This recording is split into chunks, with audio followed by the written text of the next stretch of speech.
बिस्मिल्लाहिर्रहमानिर्रहीम। उल्लू की हड्डी के उत्ते इलम पढ़ के बंदे नूं उल्लू किस तरह किया जाता।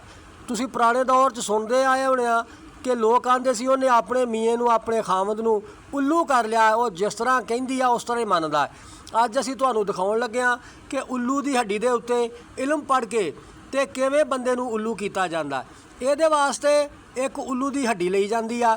उस उल्लू की हड्डी नूं कम अज़ कम भी 6 महीने लगातार पानी दे विच रख के उत्ते कपड़ा गिला लपेट के ते जमीन च दबिया जाता।